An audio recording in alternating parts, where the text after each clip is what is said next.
गुरु ब्रह्मा गुरु विष्णु गुरुदेवो महेश्वरा गुरु साक्षात परब्रह्म तस्मै श्री गुरुवे नमः। यही हम लोगों को बचपन से सिखाया गया।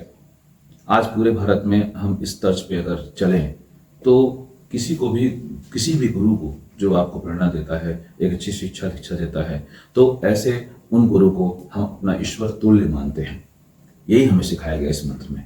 और आज जब कुछ वर्ग के लोग, कुछ समुदाय में, हिंदू में ही कुछ ऐसा वर्ग जो बाबा को, साईं बाबा को पूरी तरह से अपने गुरु से ईश्वर के रूप में देखने लगा, और साथ में वही समाज के, वही हिंदू में सभी लोग, कुछ लोगों ने उनको मंदिर में स्थान देकर ईश्वर के बगल में बैठाया, तो उस वक्त समाज का इतना बड़ा हिस्सा, इतने बड़े गुरु, सभी लोगों ने कोई आपत्ति नहीं की। न जाने क्या था, इसके पीछे क्या कारण था, कौन सा लोग था, पता नहीं। लेकिन चलो ठीक है, जो हुआ सो हुआ। अब अगर आज इस चीज को फिर से समझते हैं कि नहीं, हमें अलग ही करना है, तो ठीक है, वो करने के लिए तैयार हो जाते हैं। अब मैं बताऊं कि मैं एक सनातन को पूरी तरह से मानने वाला, सुबह शाम सारे देवी देवताओं की पूजा और आरती करने वाला व्यक्ति, लेकिन बाबा में भी उतनी ही श्रद्धा और रुचि रखता हूं।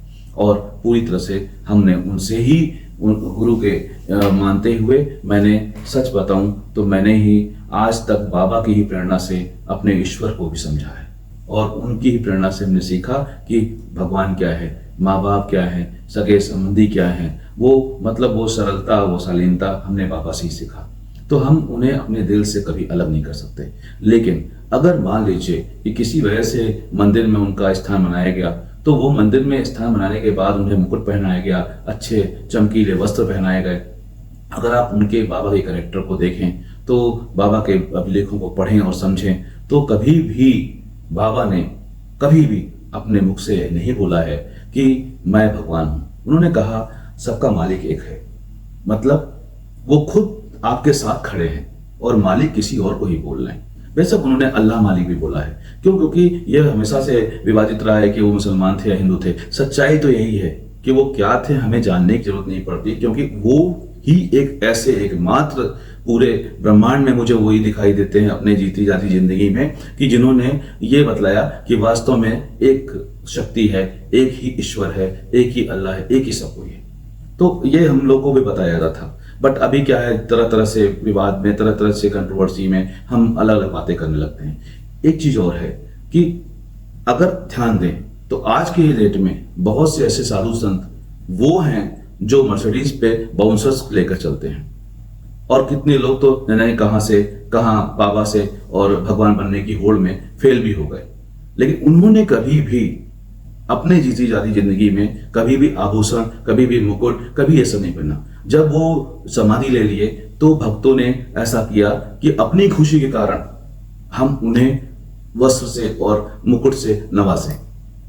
आज के डेट में मैं ये जो तमाम विवाद चल रहा है कि साईं बाबा की मूर्तियों को जगह जगह से हटाने की बात चल रही है, वाराणसी से शुरू हुआ है, अभी लखनऊ और कहाँ कहाँ ऐसे या कहाँ तक जाएगी पता नहीं। तो मैं इस बात पे अपने सभी साईं भक्तों की तरफ से, अभी सबकी विचारधाराएं मुझे नहीं पता, लेकिन मैं समझता हूँ कि वो सारा एक परिवार है और सारे लोग की मत एक ही जैसे होते हैं। मैंने जितने भी साईं भक्तों को देखा है, सबके मन में यही विचार होगा। हम ये चाहते हैं कि ये सभी लोगों, जो लोग कि यहाँ पर इस तरीके से मंदिर से मूर्तियों को हटा रहे हैं, वो सभी साईं भक्त की तरफ से हम उन लोगों को एक विनम्र प्रार्थना करते हैं, वो बेशक करें। मंदिर से हमारे तमाम इष्ट देव, तमाम भगवान के साथ में उनका स्थान अलग करना चाहते हैं, करें। क्योंकि जो इंडिपेंडेंट साईं बाबा की जितने भी मंदिर हैं, वो बहुत ही अलग तरीके से वहाँ पे एक रूल रेगुलेशन के साथ काम चलता है, और लोग बड़े प्रसन्नचित्त होकर वहाँ पे पूजा पाठ करते हैं। हम भी चाहते हैं कि वो उनका मंदिर अलग ही रहे। लेकिन ये जिस तरीके से दुर्दशा करते हुए की जा रही है, वो एक साईं भक्त के लिए बहुत नागवार है।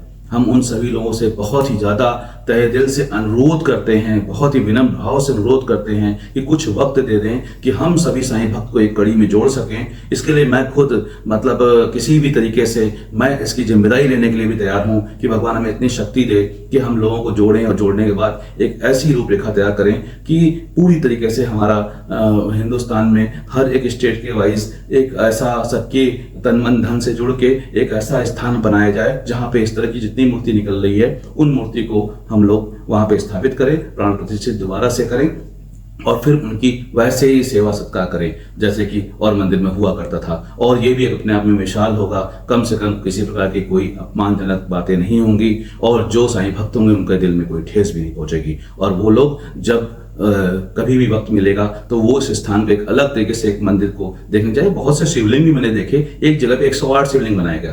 तो समझ लिए हमने एक स्थान बनाया और वहां पे 108, 110 जितनी भी मूर्तियां निकल के आएंगी, हम सबको रख के वहां पे नेम प्लेट पे लिखेंगे भी कि कहां से कहां ये मूर्ति ये इस समय में आई थी। वो भी अपने आप में एक मिसाल ही होगी। और ये सब भी हम पता नहीं क्यों ऐसा मैं समझता हूँ कि सब बाबा की ही मर्जी होगी और उनकी ही लीला होगी।